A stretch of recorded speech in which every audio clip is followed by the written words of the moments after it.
Thank you so much for being back for the second panel, Other Intelligences, with our respondent, Rachel Steinberg. Rachel is a curator based in New York City. Her work explores cultural mythmaking, the world-building methodologies found in science fiction, as well as political and historical distinctions between facts and fictions. Since the beginning of her career, she has focused primarily on the presentation of time-based media. Through her work in New York, in the New York non-for-profit institutions, she's committed to examining the roles of alternative art spaces and artistic agency. Her research on science fiction as an exhibition-making modality culminated in a group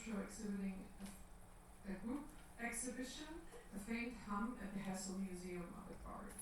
She's currently the Curator Director of Exhibitions at Smack Mellon in Brooklyn, and we have been lucky enough to have you as a guest before, so welcome back. Thank you so much. And on the panel,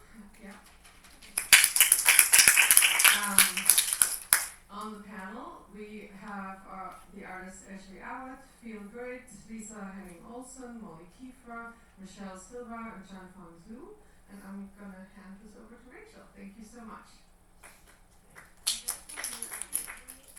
Thank you for that introduction. And again, I'm happy to be back for a second year and to talk to you all a little bit about your works in the exhibition.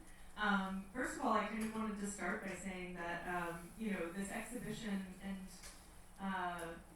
maybe not more or less so, but contains like a very rich and diverse variety of works for like a number of different reasons. In mediums, schools of thought, traditions or non-traditions, ethics, backgrounds, perspectives, etc. And so, when kind of looking through the exhibition and trying to like distill some like questions that would fit everybody, I was having a little bit of a struggle, but here we go, we're gonna do it. I just kind of wanted to start before diving into the questions of kind of like summarizing what I felt were some of the questions that you all were asking from your work. So some things that I picked up on is how is the mutation of language also a technology? What are dreams in the realm of restlessness? What is possible to communicate to a viewer? What are the characteristics and conditions of a thing that makes it real, scare quotes, and that gives it its thingness? What is the difference between the future and the present? And how do we define the boundaries of a commodity? So one thing that comes to mind right off the bat is how all of your works propose a breakdown more of like common perception in the world through language, programming, surrealism and dream states, alternative futures, possibilities or failures of communication, labor and consumerism, and visual representation. So a lot of things, but kind of what we're thinking through is the breakdown here and the thing that causes the rift. So the question that I want to ask all of you is that if, as many of your work suggests, there is a rift in our consensus reality, in this reality that we agree upon by participating in the world to a certain extent, what is the world that your work envisions? And I know we heard a little bit about world building in the last panel as well, but what is the specific world that you envision through your work? And are you building a new world through this work? Or is your work a lens for us to see a certain aspect that the reality that we are in exists within? So I think I kind of want to start a little bit out of order. So do you want to start? Do you want to start us off? Is that okay? Yeah, okay, great. This is on. Okay, cool. Hi, I'm Michelle. My piece works with the visual of a automat, which is like a vintage restaurant from the early to mid-century. So I sort of started with that as the foundation for the project. And with that, I was looking at personal history and narrative based on a story that my grandmother told me about the automat and like traveling to it as a child. So at the time, the automat was like a way of delivering food that like minimized labor and maximized time, and it was a new technology that was introduced in like the wake of like the beginning of high capitalism, and it was something that like was really life changing, and I guess was the predecessor to like what we see as fast food now. Anyway, using this interface, I sort of tried to construct a world that like did kind of approach all three, past, present, and future. So I was using like reflections of the past to kind of like ground where I was coming from with my like interpretations. A lot of the work I do is kind of based in the ideas of Mark Fisher and capitalist realism, but kind of challenging his idea that there is no such thing as a new imaginary. So using present and future as an opportunity to like kind of challenge his ideas that it's not possible to imagine something. I attribute like the need for like alternative education as like the foundation for abstraction. I'm someone who struggles with like dyslexia, and I have like an auditory processing issue where it's really hard for me to like I don't know, like traditional educational spaces are really challenging for me. So the project sought to like construct a world where you can like learn non-linearly and I guess I really like what you said about the mutation of language as a technology. I guess I never really thought about it, but I think it does that a lot, where it's using like iconography and imagery and honestly time and all these other like kind of like new medias to like represent what we know is real, but also like offer something that we offer a way to like understand what we used to see, what we do see now, and what we could see in the future in an alternative approach for I guess learning.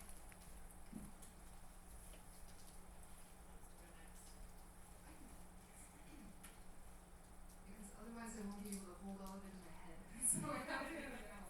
I'm Ashleigh, and my piece is the giant black dancing bird of Paris, humanoid mythological creature.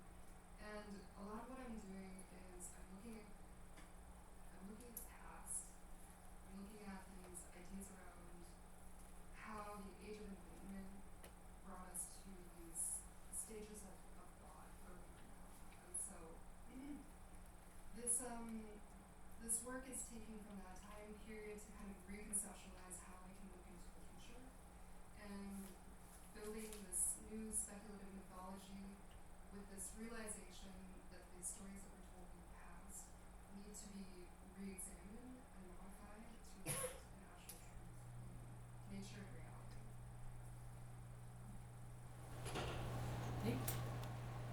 Okay, so the question: if there's a rift in our consensus reality, then what world is the work instantiating? Is it a future, positive vision of the future, maybe, or is it a re-examination of something that's I think the word rift is interesting because to me it implies like a splitting into two in a way that it doesn't have to. But when we think of consensus reality, that's like on one hand you could say that's our subjective experiences that we're each individually having. So we're all having a different reality in here right now. At the same time, there's another kind of consensus reality that I think the language that you used reminded me of kind of the discourse about like political lack of consensus, people having a hard time communicating across these boundaries, people getting sort of shunted into little communities like on Twitter or something where language starts being used in different ways, and then you're trying to talk to somebody else and you're using words in different ways and you're just talking past each other. I'm very concerned about epistemology in my work, so like how can you know something, how can you communicate, how can you know you're being understood? And my work, I guess, deals a bit more with like the universal rifts in subjectivity, so between each of us, than a more like divided into, I think, larger clusters that can be grouped by affinity. So many of you know what my piece is, but many of you don't, and I haven't been able to show it to everyone. If you'd like to see it, I'm going to be doing it after this. But the piece itself is a VR work that takes the viewer through an experience, basically, that for me, I've taken a combination of some shared archetypal stories, whether that's historical, mythological, just parables that we can sort of understand as metaphorical, and then using experiences from my own life, and how this comes into the work is I scrape a lot of data from Google Maps and steal their maps, which gets really melted to rebuild these memories that I have, but it's using my subjective experience as a place to latch on to these bigger shared things where I think, like, in your own life, if you experience the hero's journey in your own life, like, the place in your subjective experience where that's happening is going to be like a rich place to find out more about, like, what is the hero's journey. So I was relying on sort of mining experiences that I had that maybe I couldn't explain all the way, but I felt like if I could rebuild them and walk around in them, which is something that's so amazing we can do in VR, like, you can build a dream you had, you can build a space where something horrible happened to you and then, like, change it. You can build all of New York City and put someone else in there and have them walk around in a way that was really not accessible to people unless you had the money to, like, build the whole room, until really recently. So to answer your question, I think that my work is aiming to take my subjective experience as a subjective experience. Like, the focus of the work should be on the idea that we're all having subjective experiences and externalizing it into this objective thing that, like, yeah, I'm rebuilding memories I have in some ways, but they're not exactly the same as the real thing that happened to me, because I don't have access to that. I don't really remember it clearly, and I'm fighting with the technology, and that's it. Also a conversation we all have with our materials, so, like, that thing that the piece isn't my memory, it's something else, but it's an objective thing that exists now that you can go into and have a first-person subjective experience that other people can have that same objective experience, but through your subjective lens. And I hope that this can be somewhere that people can think about kind of the relationship between what experience they might have in the game and somebody else might have, or especially I would hope that people could feel it as kind of a reaching out that I'm doing, trying to communicate something or trying to set up the conditions where communication can happen. So that's kind of how I feel about the rifts between us. I'm worried about them for sure, but this was my effort to move what I was doing. Sorry, this is a long answer. I'll never talk again. Move what I was doing before I started doing art, which was analytic philosophy, which did not make it easier to communicate with anybody. And take kind of ideas that maybe I would know how to say in that form and move them into a space like a video game space that is going to, one, engage on so many different levels. Like, you're doing sound design, something's happening, there's a story, it's immersive, like, there's shapes, there's colors, there's characters, in a way that just writing is a lot more constricted, especially if you're writing, like, about logic. So in that way, just something more engaging that I could really get people into and have them stick with. Like, not everyone wants to put on the headset, but that's another problem. But as to the question of what world this is, I think it's easy for me to get confused between the past, the present, and the future, because, like, all of these things exist in the present for us. Like, we have ideas in the present about the past and about the future, how they talk to each other, what we can take from that in the present to maybe change the future. So there's this place where, the language of uncovering something that's already there really resonated with me. I've used the same language in some of the artist statements I've written. But at the same time, like, we're all taking things that are already here and moving them around in such a way that there's something new. And like, I do think it's a spectrum where if on one hand your art is like taking people out into the city and showing them a composition that's just like, that's the bridge. That's really like showing a new way of something that's already here. And then maybe on the far other end, like there's a number of artists in the program, and last year we're doing kind of soft sculpture, queer utopias, like really explicitly trying to make a space where like a better world was happening that we don't necessarily expect to be the consensus reality right now, but would like to see more of. So I guess my answer to that is like, it's doing both. That I'm trying to take these things that totally already exist. In fact, I think for so many of us in like the information age where we have access to all these images and all these models, and like there's a lot of pressure to go fast and stick with like this cycle of information turning over, where it can feel a lot like you're just curating and not creating, which I used to be more insecure about. But I think that like it actually really speaks to the time that we're in, that we have so much access to information, but putting it together in new ways to see something new is like still an important creative act. Thanks. Oh, you have your own microphone. Oh no. No, I think that is the one. You, I do.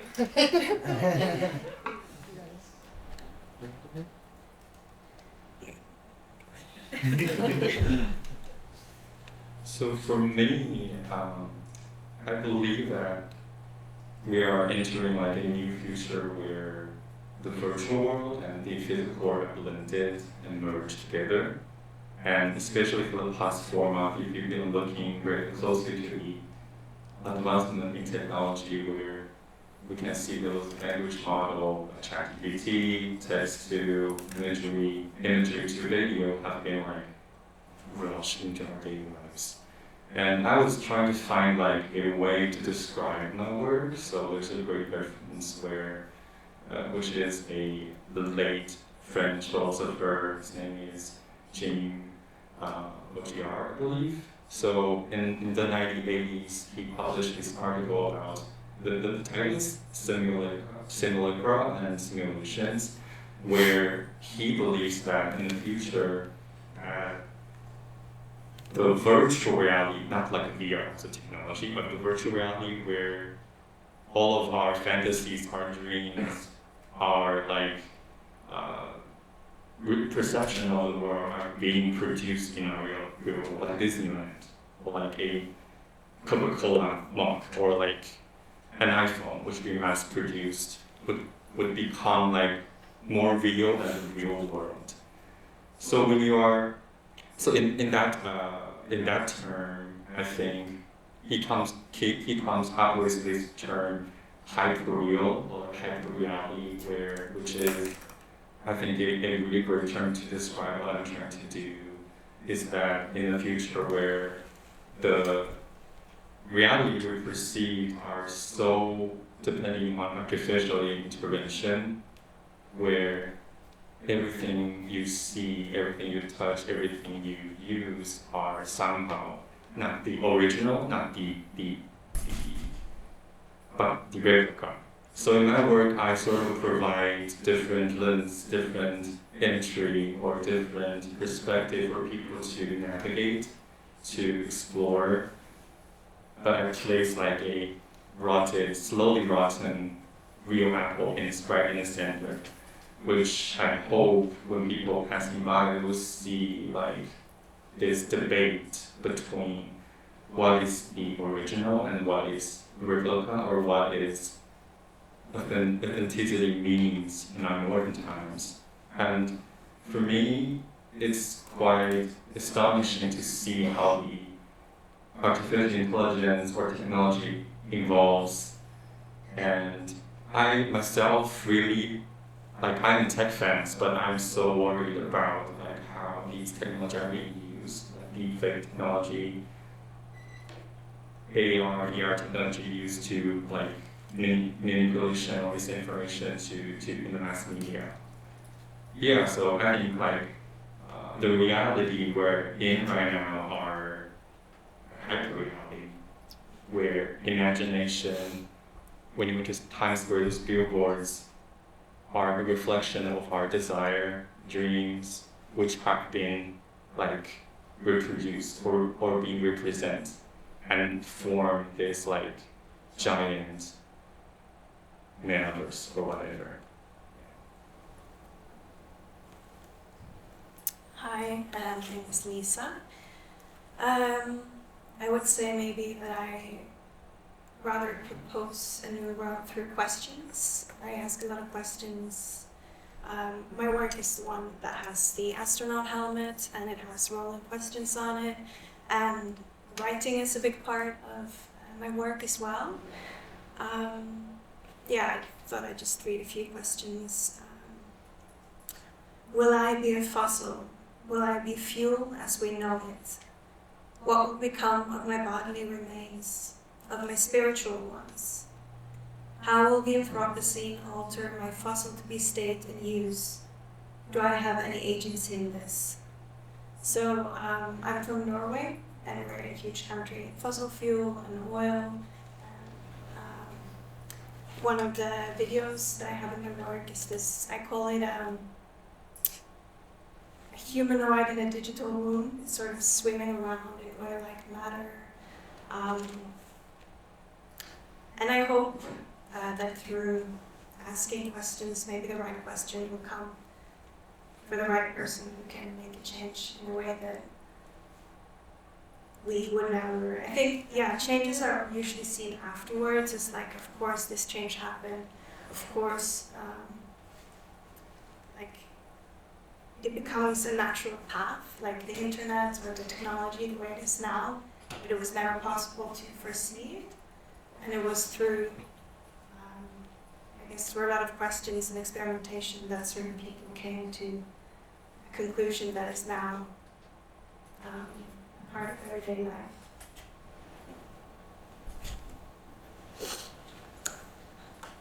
Hey everyone, I'm Fiel.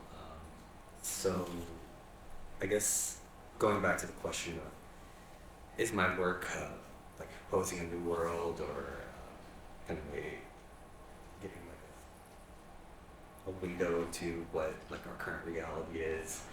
I was trying to unpack that, and I think what I'm particularly interested in with this work is that it's really kind of a reflection of our current, I guess, presence with technology in a way.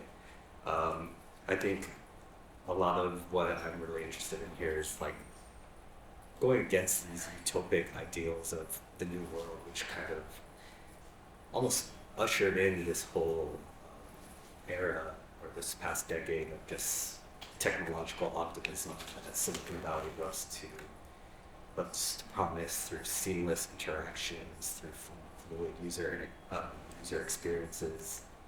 And I almost kind of see this work as introducing friction, which I feel like is a very necessary piece that's missing within non-physical worlds.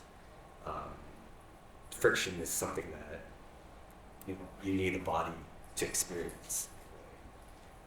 Friction within digital spaces is almost non-existent, or almost kind of seen as a bug or big skill, or kind of pillars that are kind of antithetical to neoliberal capitalism. So I almost enjoy,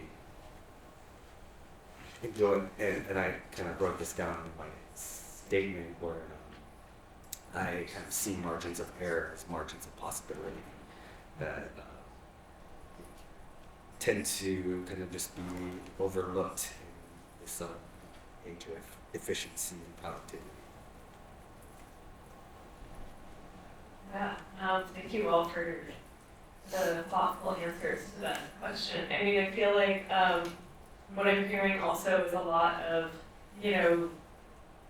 very aptly thinking through this idea of consensus reality that, I'm not sure if we can agree upon anything anymore. And, I think, you know, feel like you're talking about this breakdown of, you know, the technological optimism, maybe, I don't know if we're in a zone of technological pessimism or the bodies of technology have now, you know, we know what the consequences are of the, you know, the material consequences of certain things, of what we understand to be real or projections or hyper-real or, you know, anyway, so it's, you know, I think just ruminating on those answers for a second.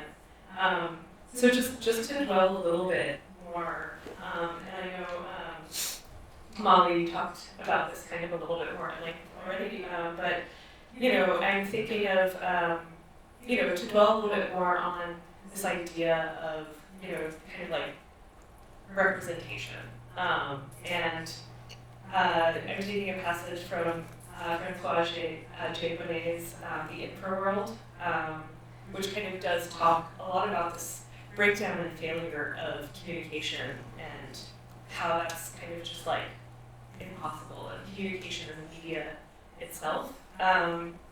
But he opens one of his chapters by saying, the world cannot be replaced by representations. There's also this idea of like, the map is not the territory, it can never be the territory. So part of the breakdown that I recognize through the works that I've seen is through the translation, or kind of like failure of or lack of translation, from one realm into another, and there's a lot of various realms here that we're dealing with. But can you all speak to how your works unveil or maybe obscure what can otherwise not be seen, or maybe, you know, highlight that which cannot be communicated? And we can start maybe at a different place this time. Let's keep it interesting, you know? I don't think we can go there, just yeah, so I guess what is kind of my piece, I guess revealing, there's, I guess one of the things that I kind of come back to when talking about artificial intelligence, and I really dislike that term. I think one artificial intelligence ethicist who I follow their work talked about was, it's not necessarily how we use artificial intelligence that is how we approach the ethics of it. It's more about what is people's literacy to how artificial intelligence works. And I think calling it artificial intelligence was probably the biggest, like the initial failure of the technology, just because it's so loaded with so much, I guess, dystopic fiction in a lot of ways. I almost, in the work, I'm almost reviewing the mechanics of artificial intelligence. When you're looking at kind of the feed that's being produced, you see everything that the artificial intelligence sees. You see how it's calculating and quantifying the space around you. And I don't think that's intelligence. I think that's just what I like to call it, just applied statistics. But it's like, you know, you're using this in a very weaponized manner in a lot of other technologies. Like, you know, you can use a knife to cook your dinner, you can use a knife to kill someone. So I almost want to show what it's doing, and hopefully help. I don't want to say like bring a sense of literacy to it, but it's like, you know, almost demystifying what is so sensationalized about it.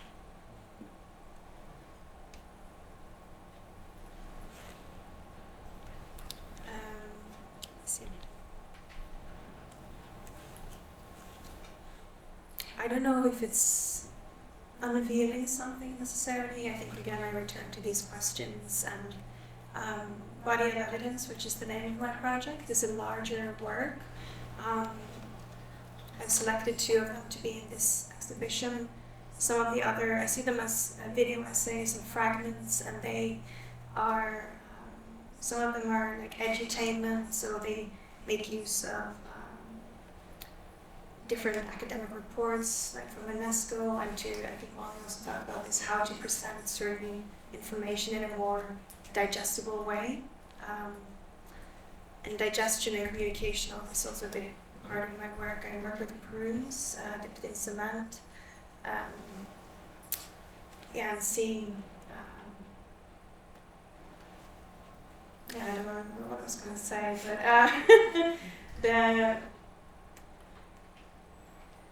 the unveiling, it's a good question. I think also about being in the present is a part of my work and a part of my writing, and coming from my experience, experience with the movement and performance, and I would say that bodyliness is a huge part of my work, so it's like maybe by inviting the spectator to engage with the work in a different way, you can reveal I don't know, like new ways to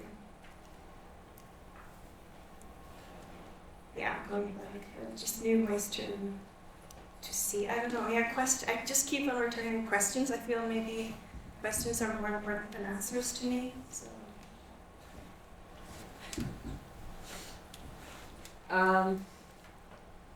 So I think that my project, in a lot of ways, reveals a generation that was grew up on the internet, is obsessed with the internet. I made my first AIM, AOL instant chat account when I was 7 years old, and I have been on there forever. So I mean, I think that first and foremost, it is really heavily influenced by that. Juliana Huxtable and Legacy Russell both talk about their time on Tumblr, and I relate to that. Tumblr is so essential in making me who I am today, who I my sense of humor, though I don't know. And it's not just that, it's and I think that expanded outward, there was obviously a group of alternative people who use Tumblr, but then that the memes would get screenshotted and sent into the more mainstream sphere on Twitter and on Instagram and all these social medias. So I think that there's just a certain internet culture that has impacted kids today, but also young adults, and also I think that older generations think sometimes that they're away from that or separate from it, but they're not. People with kids will tell them about it, and they're involved in it. I've heard John Oliver have to explain things that is ask your kids about it. Actually, I don't want to say it. So yeah, I mean, I think that first and foremost that I think that it goes hand in hand with the speed of information that we experience today in the age of information and in the age of the internet. I think that there's a lack of attention span that people just generally have right now, and I think that my work seeks to dissect why that is, but all not really in a way that it does that so explicitly, but more for myself in a way that slows it down. And I use assemblage and collage, but I like to think of both of them because I think that they're separate, assemblage and collage being two different things, but I think I do both. Yeah, I think that's a way that I have just learned how to digest information, and I think that other people also learn visually and tactilely like that. Also, sorry, this is gonna be a long one. I have 4 points. Community and culture and the expansiveness on the internet. I think what Molly was talking about, and sometimes as a digital artist, it's easy to feel you're curating things instead of creating things. There's so much out there.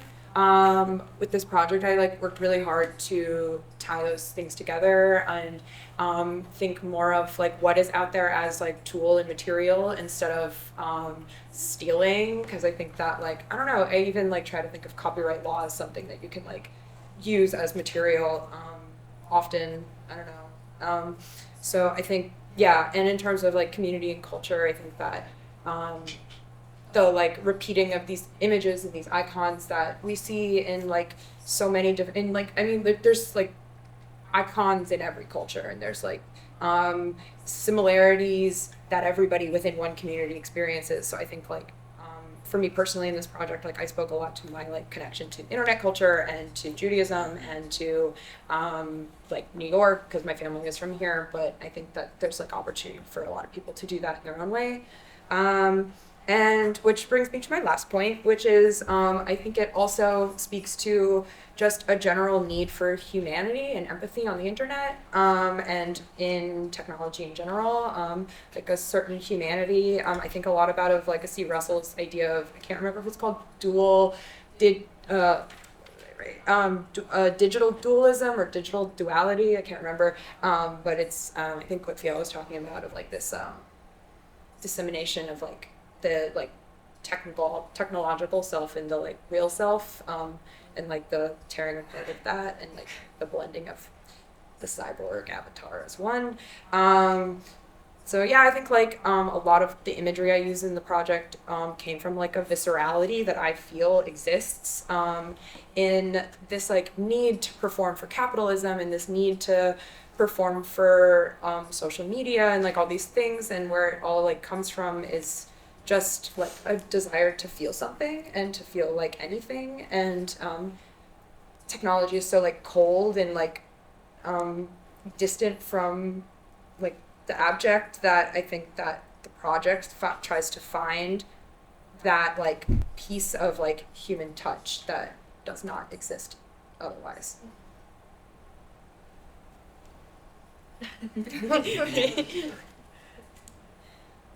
Whoa.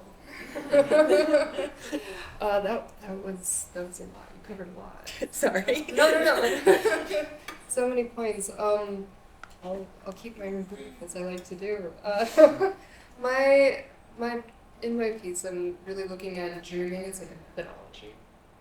This idea about dreaming, and we were talking in the last panel a lot about rest, and I think of rest as kind of this place for not just group creation, not just like, connection with people, but this opportunity to produce space for dreaming, which in ourselves, like we need to be able to dream in our waking lives, and we need to be able to dream also in like the literal sense of dreaming and having these surrealist like visions in our mind allow us to really get to that other space and understanding that an octopus can have gorillas as arms, or some sort of like weird manifestation. Like the only way that you can really get to this space to envision a new future is to allow yourself to go into this deep subconscious and to allow yourself to like really to play. I think play is another thing that I like to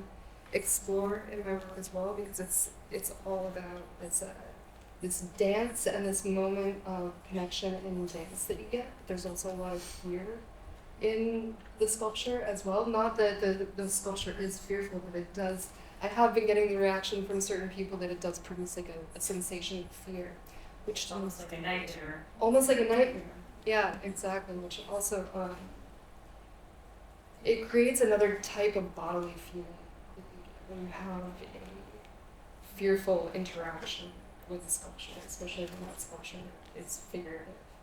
And so, in going into this surrealistic type of place, I think about Ursula Le Guin a lot, and like the shadow side, this ability to like access whatever it is to this mystic that's missing right now in our split society. And I'm looking at how to create this type of mystical without relying on religious and scientific dogmas, but going into deep subconscious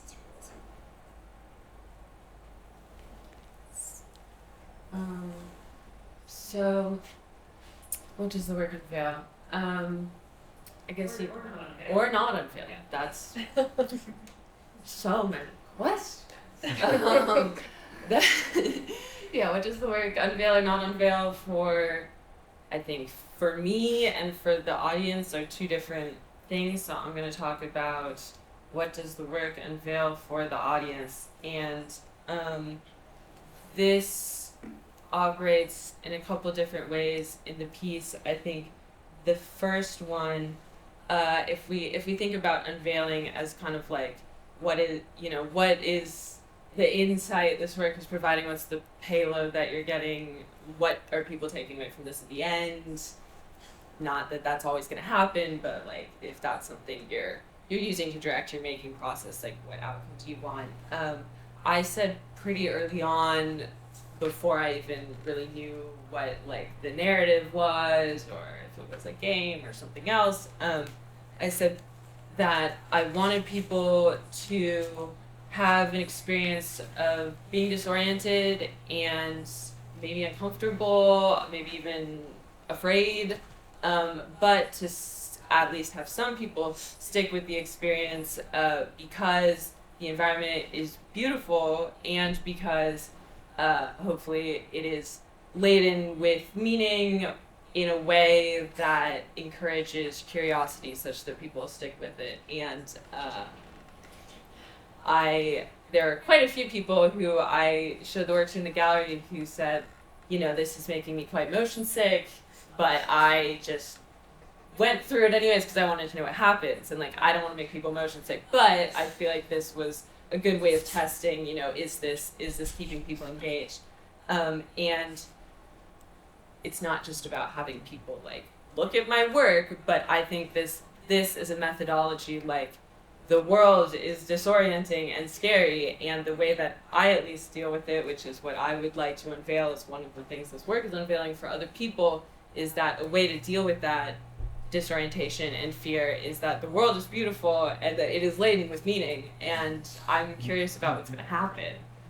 So I wanted to share that. And then as a more sort of narrative or time-based rather than the instantaneous experience of what it's like being in the headset, I was really drawn to the VR because unlike similar, but I think more intensely than just looking at a painting or trying to make someone read my Substack that I haven't written, having people actually have to go through physically in a way, even though you're disembodied, you have arms at least, you can point them at things, you can interact with the environment, and so you're taken through a narrative journey that is the journey of two different parables. The first one is an underworld.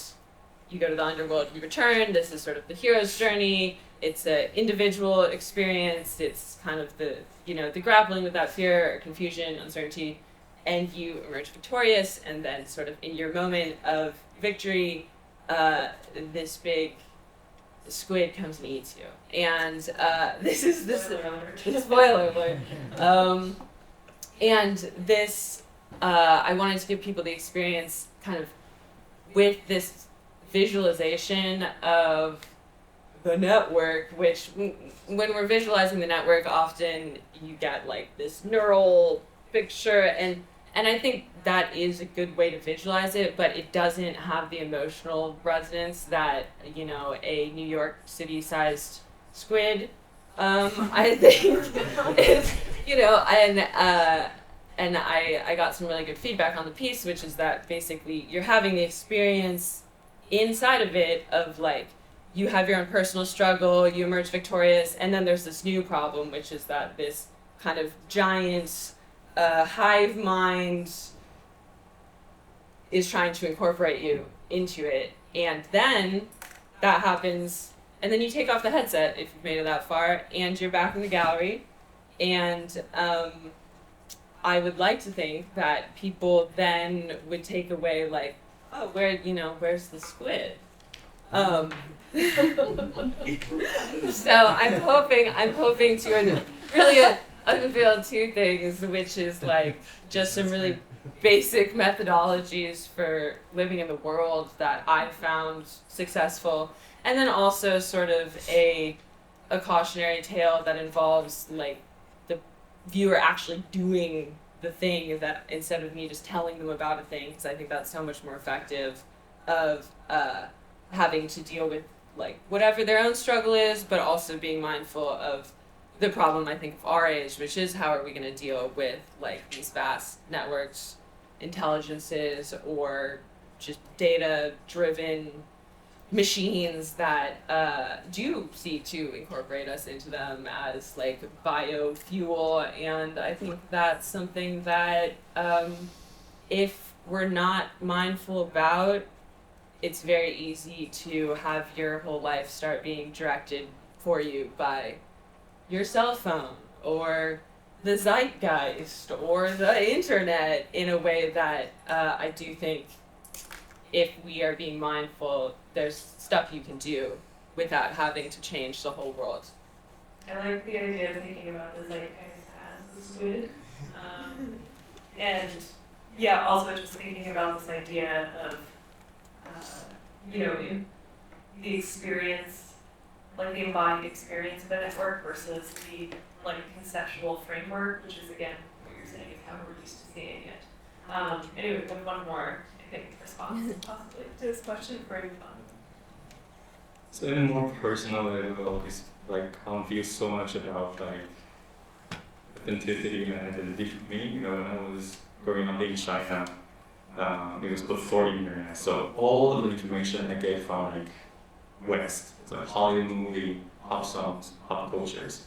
So before I came to the States or coming to New York, I had this fantasy about New York, the city of the world, Empire State, Hollywood. All of those imagery or these like kind of symbol became like a simulation. A simulation is not it's not just like a game or VR, AR, but it's a concept and also like a situation we create. Like for example, today when the light is on, like there's a speaker, projector, people are sitting in a room, and there's like one particular interesting point about like game theory is that when a person entering a situation or simulation, you can change your personality, how you speak, how you talk within seconds.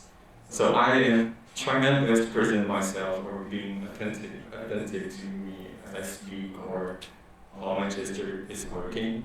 So the day I came to New York, I went to Times Square, which I would avoid to do now. Oh, it looks so different from like the simulation, the Spider-Man movie. It smells bad, and there's a lot of ads. So that's like the original, the real thing. So I think when I was creating this piece, I was really trying to sort of build this kind of like toolkit, and also a situation. The situation where you have a chance to sort of question yourself or question yourself and trying to sort of find your own position in a world where there's so many simulation or so many virtual reality, so many projection already or reflection already. Thank you so much. It's just a simulation. Yeah, it's a simulation. So I want to use AR, but not like as a technology sample, but as a sort of a tool for people to. I was very aware that like when people came to the gallery, they have 5 minutes for my piece. So how can I use the simplest, most minimal, most like direct way to sort of create this situation and create a simulation for people to consider those sort of questions that I raised. I still don't understand, but I'm trying to figure it out. So that one feels like, for me more personally, like when I sort of, for now, after 2 years in New York, I sort of poke all of those fantasy or simulation bubbles where I can see things more clearly, or I can see the roots instead of the leaves or instead of the branches. So I think I hope the audience would have like very quick feedback, and if it works, it means the work is complete. Well, thank you for sharing that. I also really like your aversion to Times Square, which I have to say I love Times Square. I go there voluntarily. I think it's an amazing place. I think because, like, precisely because we all have this fantasy of what it is and how different it is in person. Like I love feeling that distance. But anyway, which maybe brings us to our final question, which is, I guess I've been framing a lot of this discussion around these kind of like riffs and breakdowns, and which also reflects a lot of like my research and my work. And so thinking about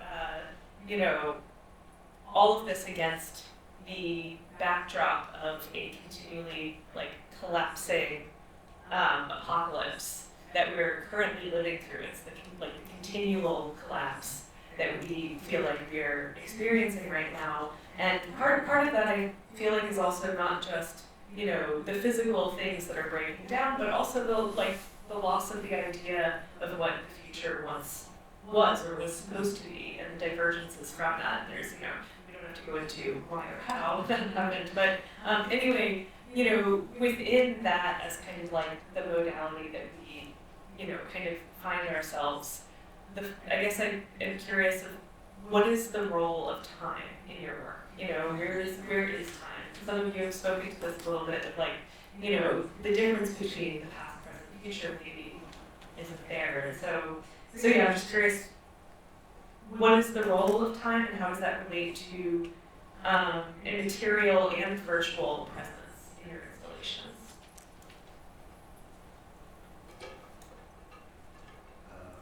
Yeah, so I think it's really interesting this kind of like collapse. Like the first thing that comes to my mind is like this idea of entropy that we're kind of entering into with all these emerging technologies. I think in terms of the piece that I worked on, time is a very central part of it. And the way I kind of address time is in a couple ways. I think like when you're looking at the camera feed of it, I'm really interested in how it kind of flattens like the human experience very incoherent way, and the way it kind of just like the ephemeralness that kind of happens that almost denies you to almost sit with that time. And then the other side of time that I'm addressing is kind of just like the nature of how artificial intelligence works in this context, where it's really just repeating the past to you and having you respond to it as if it were the present. And we constantly respond to the same way that we've responded to in the lowest common denominator. Well, this is the best way to respond to this. This is how people have, it's almost like going to Yelp and finding the best restaurants, but you never really experienced the best, you've only experienced the lowest common denominator of best, which I think is kind of inherent in how artificial intelligence makes decisions. And it kind of goes back to this idea Xianfan was talking about with simulation, how when we're in this constant loop of reliving the past as if it were a present, when does anything new happen? Like where's the room for new? Are we just kind of on this hamster wheel of life? And I think one of the things I almost want my work to do is almost intervene in that and stick a branch into the hamster wheel and kind of jump out and figure out, oh, I'm actually in a cage. Yeah. But then what's great my piece, like time, space, and our sensory experience is like very essential to the work, because I was trying so hard to find an apple which actually was brought. And with the traditionals, and for them, the Moderator, it would be exactly the same. And then I went to units where it was like directly from the farmer's market, and I got that one, which is placed in the gallery. They brought like in 1 week. So, and if you walk by my piece really carefully, I sort of place this essential oil from imported from China that have a really, really light apple smell. So when you are entering the situation, something I created, will all the sensory experience and your concept of like time, the duration of time, begin to like reveal itself to you. And it's like really struggle and also very funny to think about like I was trying so hard to get an apple which was a lot over time, but it's not. Like most of the tries most of the apple I get are actually artificially made, being stay longer. So in terms of like time in my work, the positioning of time is somehow like when you go to see the work, you already see the results or part of the result of you brought in apple. You didn't witness the whole duration, but you sort of get a chance to again question yourself about what is authenticity, what is the apple, how does it smell like all of those sensory experience of us eating an apple, the crisp feeling of eating a crunchy apple, the feeling of like the sound of an apple dropping to the floor, or the smell of a rotten apple. All of those together become like our idea or our definition of real thing. So time is a huge essential part of the sort of our concept or our sensory experience of to define something or to determine something. I was thinking of, Gina said before that if you forget history, it's bound to repeat itself, and I do believe in that as well, and that the present is a reflection of the past. And both personally and also in my work, I think a lot about the unknown and seeing the future as unknown, and that the only certainty is the present moment. Or I see the future as just another present. So like in the work itself, I have a soundscape that goes on. It's like a droning sound. It could either be space or the sound from within a room. And I would say that there's the repetition of the text. So there are different elements that brings different elements of time in the work.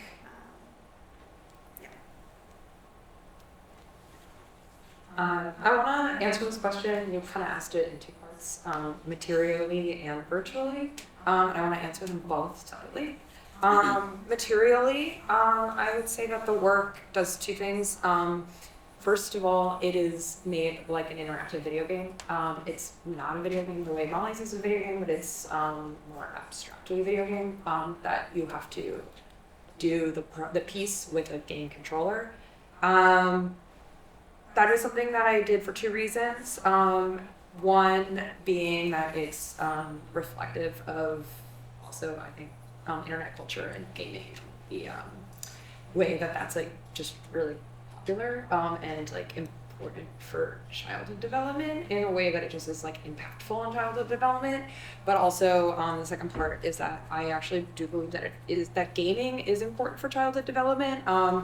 And I think that there's an issue in the industry where games are more frequently or like more popular games or more like thought out games are marketed towards mask identifying children, and I think that there's a lot of like life skills that are taught in games, like collaboration and like team building, and obviously like I'm not referring to like very violent games that are kind of just for the sake of violence, but there's like a lot of games that I think that like mask identifying children play that femme identifying children don't play, and then there's like skills that they take on into like the real world and later in life that I think that femme identifying bodies just don't like learn when they miss out on these like games that are like meant to like teach and are an alternative way of like learning. So that is that. Also, materially, the project is done in a web browser. The whole thing is online. So not only is it totally archivable forever as long as the World Wide Web internet exists, but it's also ephemeral in that it can change and it's adapting, and that I think of it as a live infrastructure. And I think of it as like once it's out of this gallery, I'm gonna like reformat it so that it lives on a like it lives on a browser on that screen, but right now it's formatted for the screen.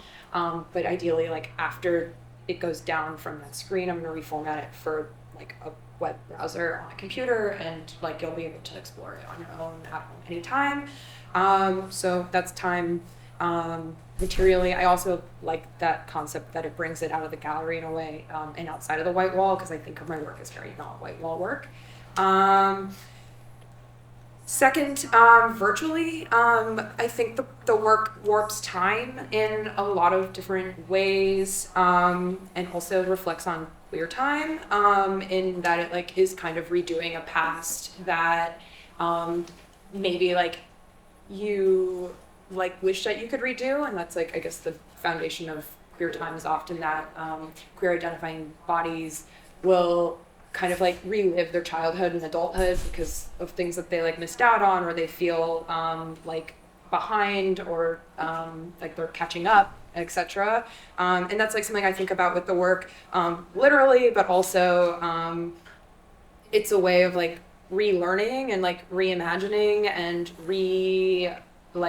researching, going back and researching these things.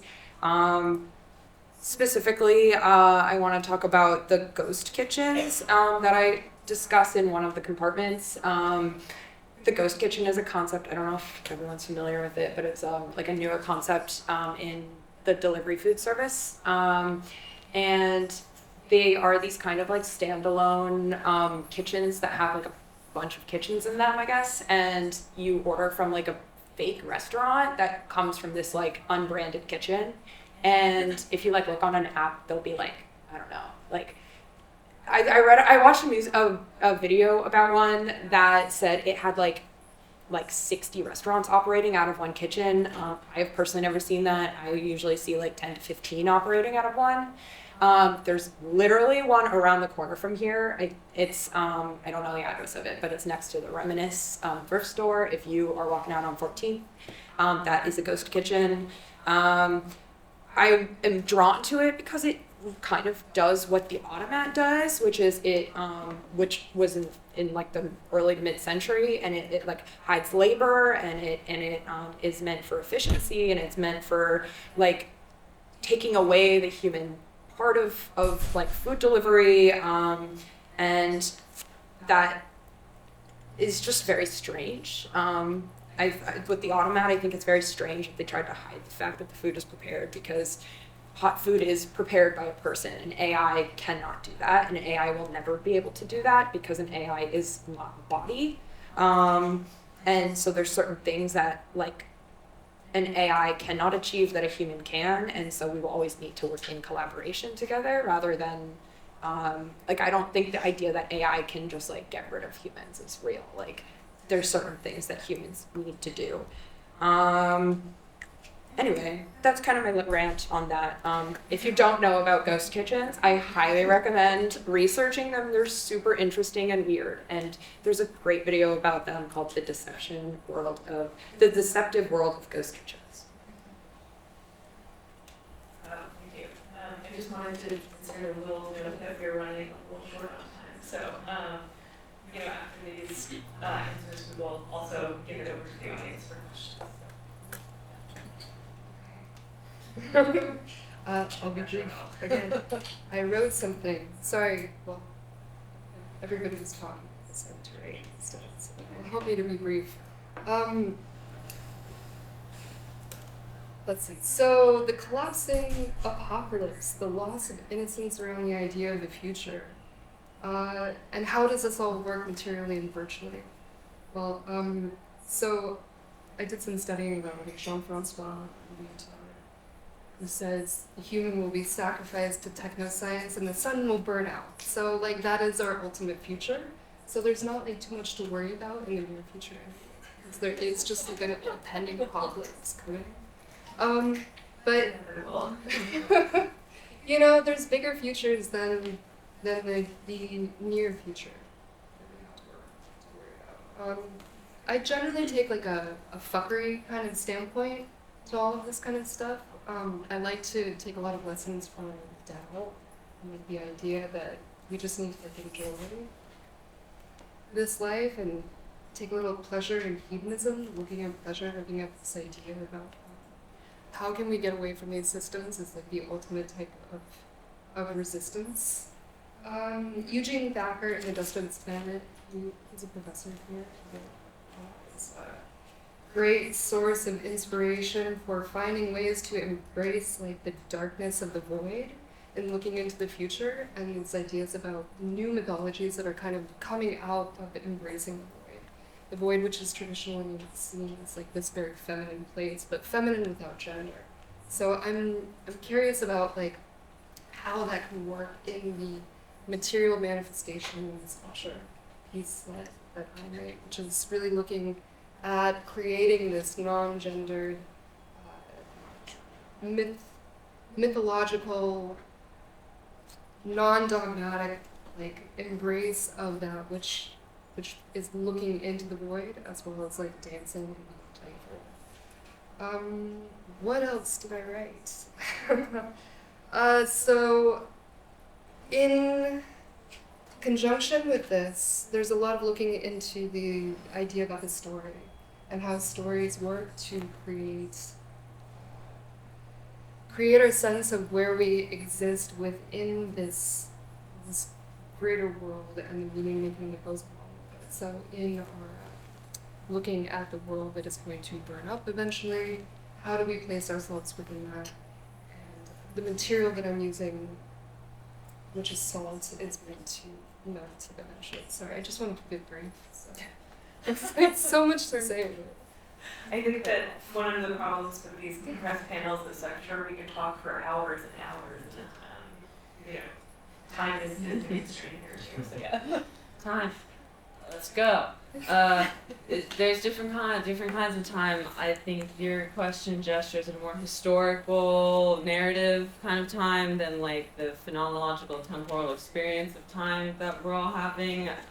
Though, and I can point to both of those things in the work. I think that temporally, it's an interesting space. It's a time-based work, and it's made out of referencing specific places and specific events at specific times that have been now recontextualized as this one world. Even really specific things I have the sun cycles going really fast, the weather is changing really fast, the time is fluctuating and yet everything stays the same. In the physical installation piece, there's all these candles that have melted, which is very on the nose, but yeah, we're doing ritual. But historically, I think the climate that I at least find myself in is theoretically, culturally one where there's this end of history, postmodernism. Also, I don't know who coined the singularity, or I do know who coined accelerationism, but kind of this movement that's increasingly fast towards this endpoint that may not be good, or probably we feel will be bad, and at the same time an awareness that we're existing in this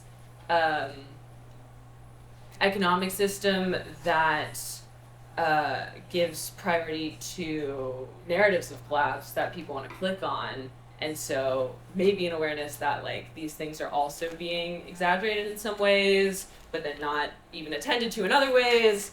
I like to think that the space that I've created in this game is like referring to these historical roots, whether it's kind of the myths it's referencing or my own personal story that it's referencing, and then making a meeting place where a person can go in, experience that story, experience that environment, and then also engage with like this sort of prophecy about what might happen in the future, and then orient themselves around how they want to respond to that. And I also don't know if you've said first, the apocalypse is already here, it's just not equally distributed. And like, yeah, some people are like, people have lost their lives already because of the things that we are worried about happening in the future. I'll just say to end, like, there's this parable, I guess, that my mom really likes about some guy who's on the beach and he's picking up the starfishes and throwing them back in the water so they don't dry out and die. And someone comes up and says, like, you're never gonna get them all, like, what are you doing? It doesn't matter. He says, well, it matters to, like, this individual starfish. And I think that my piece is a place that hopefully locates the viewer where we already are, which is in the present, but in a space that makes them think about, like, where we came from and where they're going next, and then gets to have also an interaction with me about what their interaction was in that, like, time-based piece. So I'm done. Thank you all so much.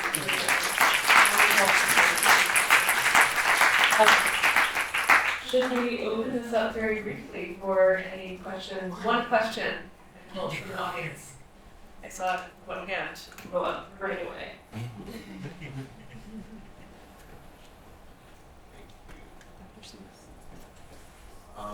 Yeah, thanks, girl. I was really curious around like notions of the glitch in all of your work because it feels very present. Whether it be like a smashed TV screen or like lots of balls that looks like it's boils or giant skids.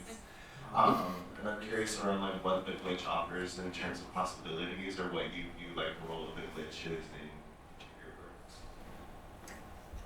Get me out of the way.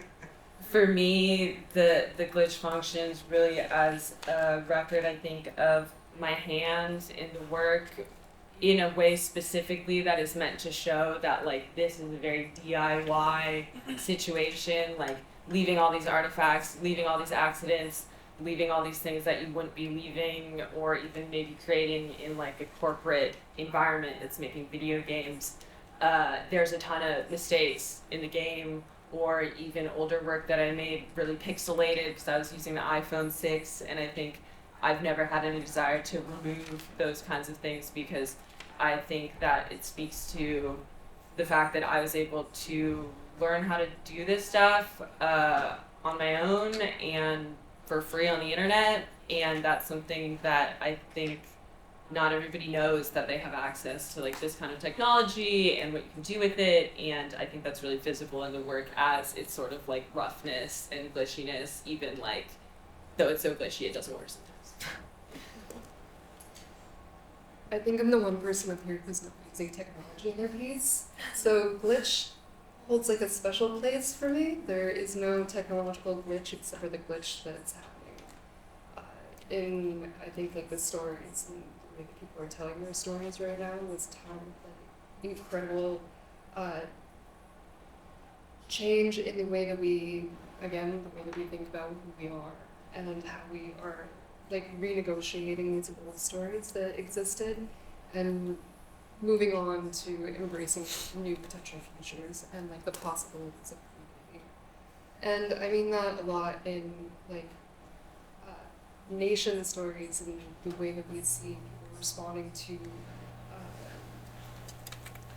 to their like confrontation with gender in doing things like not really knowing how to become their true selves in society, and so I feel like there's a lot of backlash against that type of openness, like what you see right now. And I think Kansas just had like this huge movement against trans rights, passing a massive bill to make it about biological sex only. And so there's all of this like glitch in society that we're seeing as backlash against these new possible futures. And so that's where my glitch exists. I think about the avatar as a site of glitch a lot, and like the self that you take in and out of like an online presence and in real life, and I guess again like the concept of digital dualism, and that like as we become like one with technology, there is no like divide between the two. So I think like using the online presence as a form of intervention, and also I guess in general, I think the work like backs up on traditional academia in a lot of ways. And I guess I wrote a long time ago an article or a journal reading. I don't know what they're called. I should know that by now. It's called The Society of Spectacle. I don't know if the author is sorry. Did you say wait? Oh, okay, yeah. Sorry. I really like that reading. It's something I read before grad school, and I came in, and I think it like has impacted most of the work I've done. I think that we live in a society that likes to look at people and likes to judge people and likes to obsess over it and capitalize on that. And I think the systems that we like are existing in have like accepted the society as something that will like step on personal value and who you are as a human being, for financial and for political gain, et cetera, et cetera. So I think, in general, I think the work tries to just separate itself from that and find an identity that is like alone and also, but at the same time backed up by community, but is able to, I think, like ignore what is out there and like try to find something that works for the self. Yeah, thinking of which, think of Legacy Russell, and in one of the video fragments that accompanies the work, there is work with glitch, but it's actually just computer failure and just a depiction of reality and of the process, and I wanted to keep that in the work.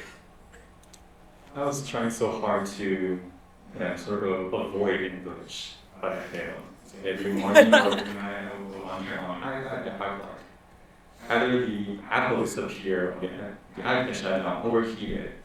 And I tried to like start the use order and so the whole concept changed and like the installation changed a bit, but over time when I'm like first I'm trying to code, trying to place the apple exactly in the center, but I failed. Like through multiple tries I realized that the limitation or the errors or like the failures or in programming in like art making are like actually should be appreciated more.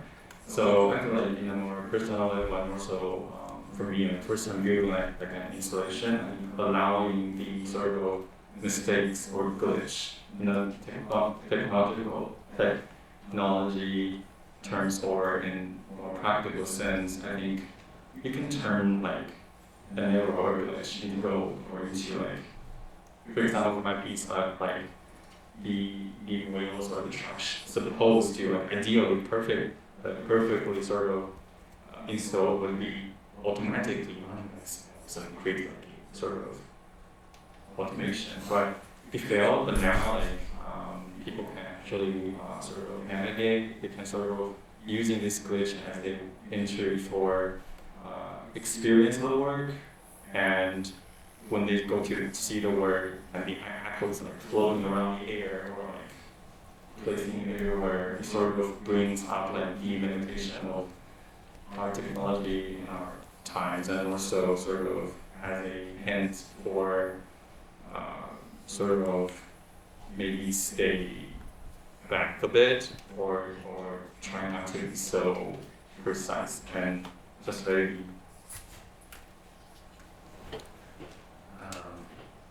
Yeah, please feel free to way over time. Yeah, I think the village is cool.